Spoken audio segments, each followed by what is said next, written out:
my wife and I went over to his house, and Deborah prayed with him. He was very thankful for that. And the first thing he said when we walked in is, "How's little Noah? How's little Noah?"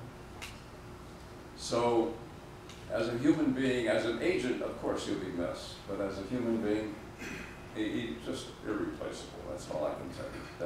That's all I can say. The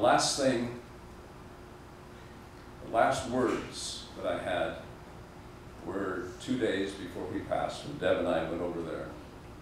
And he told me, by the way, that he said, "I'm not afraid to die." He said, "I'm afraid how I'm going to die." He said, "But I'm not afraid to die." He said, "I'm not one of those people that says, 'Why me?'" He said, "I'm just afraid how, because the doctor had indicated that he might choke to death." But God was on his side, because he passed away in his sleep. And he didn't have to worry at all. So, you know, he was very, very special. And when we went over that day, as I got up to go out and talk to his brother, as I was walking out the door, he said, "Bob," he said, "you're my hero." And I said, "Fred, you're my hero." And those were the last words that we had. It was very special. I would like to have Adam, Anita, for you. Adam's a longtime friend of Fred's. Would you come up here, Adam? Yeah. My name is Adam Neediff, and for those of you who don't know me, my story might sound a little bit familiar, but as a kid, I was obsessed with game shows. And one of my hobbies was collecting photos of my favorite game show hosts, neatly organized on one shelf in my bedroom in alphabetical order. And I grew up in West Virginia, and when I decided I wanted to move out to Los Angeles, I tried to figure out who or what or where I could turn to for my first break. And I looked on the back of my copy of a book that my mother gave me for my 16th birthday. That book was called The Encyclopedia of TV Game Shows, 3rd edition. And I looked on the back cover and I read up on the authors, and I said to myself, well, maybe if I ever go out to Los Angeles, I'll give this Fred guy a call. And the first time I came out here as a tourist in 2006, some friends of mine, Chris and Namita, set up a meeting for Fred and me. And it's kind of funny what happened the first time we met. Fred begins grilling me with questions. And I figure out pretty quickly, Fred is trying to get a read on how much I like game shows. You know, Adam, you're pretty young. You probably just know The Price is Right from being hosted by Bob Barker. A lot of folks your age don't even know that somebody else was the original host. And I nodded and I said, Bill Cullen. And Fred kind of gives me this look, and I realize I've passed the first test. And he says, okay, so if you know who Bill Cullen is, then you probably know who Richard Dawson is. But I bet you don't know that that's not his birth name, because it wasn't Richard Dawson. And I said, no, Colin M. And he's fumbling for stuff on his desk, and he pulls out a photo. And he says, I just got this photo a few days ago. Do you know what show this is? And I look at it and I said, well, it's a show from the 60s called You Don't Say, and the host is Tom Kennedy. And judging from the location of Tom's lectern on the set, this is very early in the show's run, because his lectern is center stage, but they moved it after he moved some time on the set. It didn't look too much like Password. And Fred's quiet for a second. He says, why are you still living in West Virginia? And so a year later, 2007, I move out here. And I knew that that photos were Fred's bag, so I reached out to him again. A DJ friend of mine back in West Virginia, Ernie, gave me some photos from a public appearance that Art Fleming had made in West Virginia back in the 1970s. Art Fleming, of course, being the original host of Jeopardy. Good, I am among my people. He did a personal appearance on the campus of Marshall University in Huntington, West Virginia back in the 70s, and they were the original prints of these photos taken for a newspaper article back in West Virginia. So I called Fred up on the office, in his office, and I said, Fred, I just moved out here from Los Angeles. We met briefly last year, and I wanted to let you know that I have some photos of Art Fleming that you don't have. And Fred makes the appointment right away. I've got the in. I'm going to his office tomorrow. And so I sit down, I hand Fred the photos. Fred flips his lid for the photos, and he looks up and he says, do you have a job yet? And I said, no, not yet. He says, hold on. and he calls Art Lisi and Dan Fox of Promotional Consideration Incorporated in Burbank. They're the prize coordinators for Wheel of Fortune. And I'll always remember that Fred told them, listen, I got a guy here and I want to find him a job because he reminds me so much of me when I was a kid. And so within 24 hours of that phone call, I had my first job in the game show business. I was a professional schlockmeister. And so Fred got that for me. And that kick-started a wonderful friendship too, one that consisted of dozens of dinners after Fred left the office, and dozens of dinners for which Fred always grabbed the check. And I only learned in the past few weeks that this is a side of Fred that not everybody saw. But Fred always grabbed the check for me. And I need to emphasize that I'm not making that up, because at the Smokehouse event, when I said Fred always grabbed the check, not only did I hear people gasp, but somebody actually yelled, "You're lying," when I said that. That's really clear. Fred always grabbed the check for me. And I always tried to protest, and I always tried to do the right thing and pay my own way. But Fred always said to me, you know what, no, save your money, because I remember what it was like when I was your age. And he said that for 8 years. Into my 30s, Fred always remembered what it was like when he was my age. And he always insisted on picking up the check. And in all those dinners, I got to hear the way that Fred talked about the people that he worked with and the people in his life. And his mind was not just a treasure trove of game show knowledge, it certainly was, but his mind was also this very carefully maintained filing cabinet of every act of kindness that anybody had ever done for him. He adored Ron Greenberg for giving him a job on a pilot right after he moved out here from New Jersey. And Jay Wolbrock was on a pedestal in Fred's mind for hiring Fred to work on his first game show when Fred was a page at NBC. And we saw Art Lisi and his wife in a restaurant once, and we said hello to him, and Fred sits down and he says, you know, I got a story about Art Lisi. When I was 10, I wrote a letter to Heater Quigley Productions, and I told them I collected game show pictures, and I needed some pictures of Gambit and Hollywood Squares, and a week later, I got a package with Art Lisi's name on it, and the package was an inch thick, and it was just stuffed with photos from Hollywood Squares and Gambit. And Fred thinks about that for a second, and he waves the waiter over, and he says, you see that couple over there? Would you bring me their check when they're done? And he remembered how nice Wink Martindale was to him and how nice Bob Eubanks was to him the first time he met them and approached them with those collages of their photos, even though he knew that was a pretty out there gift. And he looked so pleased and proud of himself when he saw the Batman cowl in the house that Adam West had given him. And he loved Don Wells for how sweet Don Wells always was to him.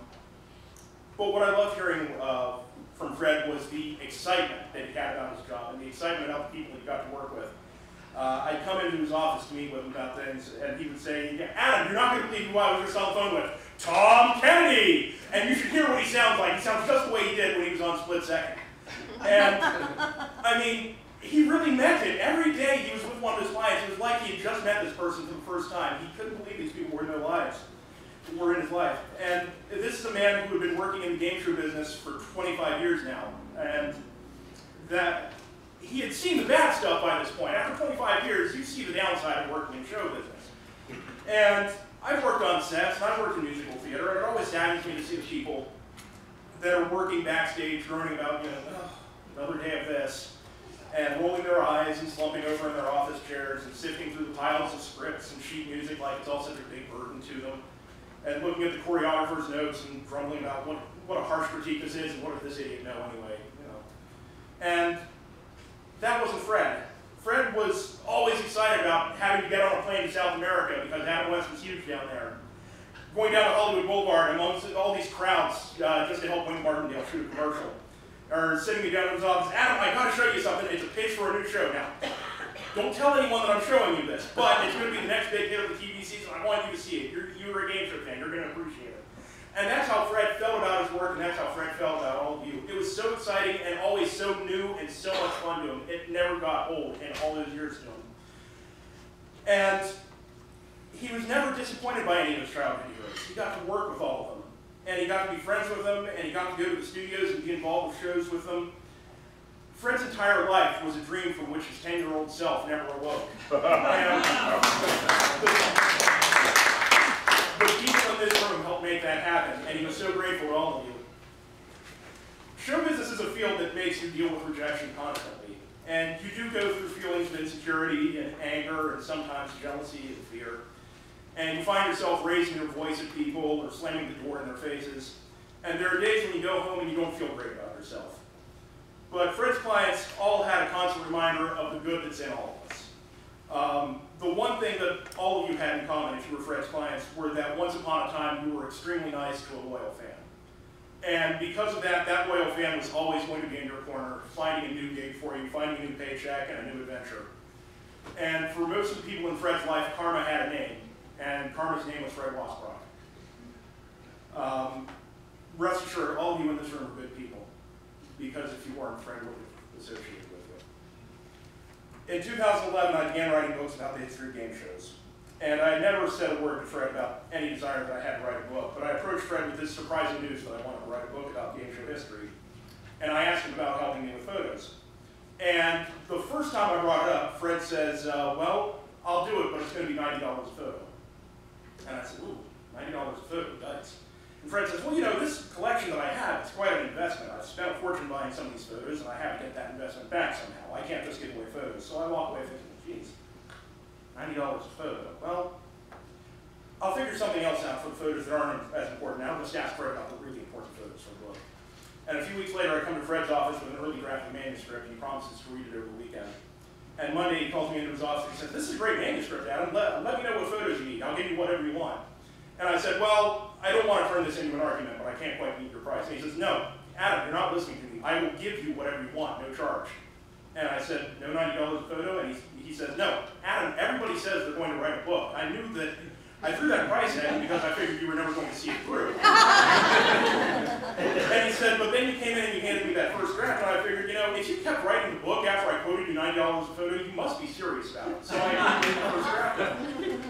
And he said, you know, you've written a good book here, so I'm just going to give you the photos. Just take whatever you want. So Fred gave me the photos, but he did more than that. He gave me newspaper clippings, he gave me phone numbers, he gave me audio and video of interviews for research. Fred opened every vault he had for me. And I even tried to offer him money at one point because I knew that was the right thing to do, and Fred said no. And he kept buying me dinner even as he was giving me all the stuff. And he kept buying me dinner even after I promised him I received a check from the publisher by this point. And he said, no, save your money. I know what it was like when I was your age. And the only thing he ever asked in exchange for giving me all this stuff was that I had to put his name in parentheses after every one of his photos in the book. Deal. So, Fred, and this was the way that I described it on Facebook on the day that I learned the news about him. Fred was my giving tree. There's a book called The Giving Tree by Shel Silverstein about a little boy who develops a very one-sided friendship with a tree. He needs money, so he picks the apples off the tree to sell them.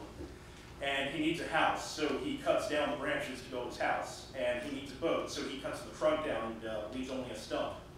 And every time the boy takes something from the tree, the scene concludes with a narration saying, and the tree was happy. So I wrote these 6 books.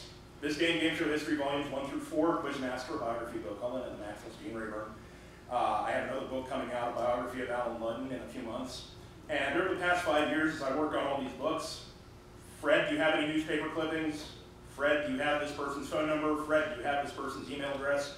Fred, do you have any videos of the show? Fred, do you have any photos? And Fred gave us newspaper clippings, and he gave us phone numbers, and he gave us email addresses, he gave us photos, he gave us videos, and Fred was happy. And Fred helped me with a total of 7 books, no compensation, and again, not for lack of trying on my part. Save your money, Adam, you need it. And I found myself getting into the habit of apologizing every time I called him. It's, Fred, I'm sorry, what would you happen to have? And Fred would always just kind of smile and give me whatever I asked about. The last conversation I ever had with Fred was to let him know that I had just been hired to be a graphics artist on a game show. And he was so happy to hear that. And I told him, I'm buying you dinner. There's no arguments. My office is only 10 blocks away from your house. And he tells me he's busy with work, but he's going to keep that in mind and give me a call sometime and we'll make plans for dinner. And Fred never answered his phone again. And I would have bought him dinner. And he lived near a pretty good fish and chips place, so I would have been happy to take him there. He lived near a pretty nice Italian restaurant also. He's bought me dinner there on my 30th birthday. But in hindsight, he didn't tell me anything because he didn't want me to worry. And more importantly, being paid back was never important to him. Fred said, sure, we'll go ahead. You want to pay? Go ahead and pay. I'll be happy to have dinner with you. And it was a startling epiphany to realize that Fred was only okay with me buying his meal when he knew and I didn't that this meal was never going to happen. What mattered to Fred was seeing somebody who loved the same things that he did, and who took it as seriously as he did, and who got as excited about it as he did, and who was as curious about it as he was. the ability to share was what drove Fred to help me as much as he helped me. It wasn't the promise of a paycheck. And after learning that Fred was gone, I commiserated with a few friends about losing him, and it was a tough loss for me, so I did a lot of talking about Fred. And I think what haunted me the most was that I had been working 2 jobs to support myself as I wrote these books, and a few months ago, I left both of them. And I'm writing full-time now, and I'm working on game shows for a living. So the end of Fred's life coincides with my life becoming what he and I always wanted it to become. And that was so unsettling and so disturbing for me, and I just felt wrecked with guilt. And I just took and borrowed and took and borrowed and never really paid for it back. And I talked to a friend of mine named Claire Alderheisen. She's a lovely woman. She works at the National Model Aviation Museum in Muncie, Indiana, which is exactly what it sounds like. It's a museum of model airplanes. And I've helped her with some educational videos that she's hosted and produced in the past few months, and she's fiercely passionate about model airplanes. And I've told her how I've always been kind of drawn to her and her spirit because she cares about it so much. I've never been interested in model airplanes myself, but just seeing how much she cares about model airplanes drew me to her and made me want to help her. And as I'm talking with her about Fred, she says, well, that guy Fred, that's the reason that you keep wanting to help me. And I said, what? And she says, well, that's the reason you want to help me with your video project. It's because somebody was kind to you when you needed help. And so I sat there and I thought about it for a while, and I thought back to Bob Eubanks and Wink Martindale graciously accepting those collages. And I thought back to Art Lisi emailing that stack of photos way back in 1973. And I thought back to Ron Greenberg and Jay Wolbert giving Fred his first jobs. And I just thought about all the people who were kind to Fred, and I thought about what I got out of it. I was the one that got paid for it from all that. There are people in this room who have no idea who I am, so I want to let you know I'm a published author, and my life is pretty amazing because of Fred. And thank you all who helped Fred for making my life what it is. And I hope in 30 years I still love my work as much as I do right now. And I want all of you to hold me to this. I hope if I ever meet somebody who loves as much as I do, I remember to give as much as Fred gave. Now I know, though, why we always went to Dupart. That's the only place I could get Fred to buy. Oh, that's great. You know, and the other thing that I don't think I, in the years past, ever called Fred on the phone, that he didn't answer the phone with, "It's Bob Eubanks." Shelley Hurley, where are you? Right over here, doll. Please come forward.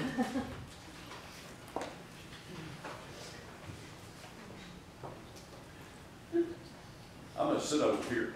You don't mind? No, I Okay. prefer it. All right. First of all, I don't know if some of you are aware of the fact that the boots that Fred wore every single day were because of Bob. And he would be panicked because the only other pair of shoes he had were flip-flops. So when he would take your boots in to get resold, it was just flip-flops. Oh, I see. Summer, winter, that's only 2 pair of shoes he had. He loved the boots that you got him. He always did. And I think it's also special that we're here today at the Beverly Garland because Fred did so many autograph shows here, and we've been in this theater before where every time there'd be a gathering with Adam West, Fred would make the announcement, and Adam's going to be in the next Batman movie, and everybody would applaud, and Adam was never in the next Batman movie. So this was a perfect theater. I know some people are watching. We have a Facebook live feed, and one of them is Debbie Caruso, who was the receptionist for a long time. Yeah, Glozell is remembering, yeah. And Christy Fuchs is watching, Matt Ottinger is watching, Kenny Morris, a lot of people. So thank you guys for watching. Debbie sent a little letter along that I'd like to read. And she says, "I can't believe I have to write a memorial for Fred. This doesn't seem real, but here it goes. Fred and I clicked right away. 8 years at KSR, now KMR. Especially being fans of game shows and classic TV shows. And through his generosity, he personally introduced me to many of our idols, who have now turned into very good friends of mine, and all of whom I love very much. He was my lunch buddy, always buying me lunch with his Subway and Burger King coupons. And he was always asking about my life. and became very concerned and sometimes angry when he thought someone was taking advantage of me in any way. Although I wanted to spank him sometimes when he was being a big old brat, we loved each other very much, and I will never, ever forget his generosity and kindness toward me. The last interaction we had together was one day at the office, a week before I left for Michigan. I'd driven him home, and he was so happy for me that I was going home to start a new life. He gave me advice about what to do if my car broke down on the road, and he gave me some money for my trip to have Subway or Burger King and think of him, all the while apologizing for not being able to help me out more. My own brother hadn't even said a word to me about this life change, but Fred did, and I'll always be, and I'll always love him for that. He was my loving friend, toast burnt buddy, a little brother, and I will never ever forget him. So thank you, Debbie, for sending this along. And I want to also take a moment to thank the people at KMR for getting us all together here today.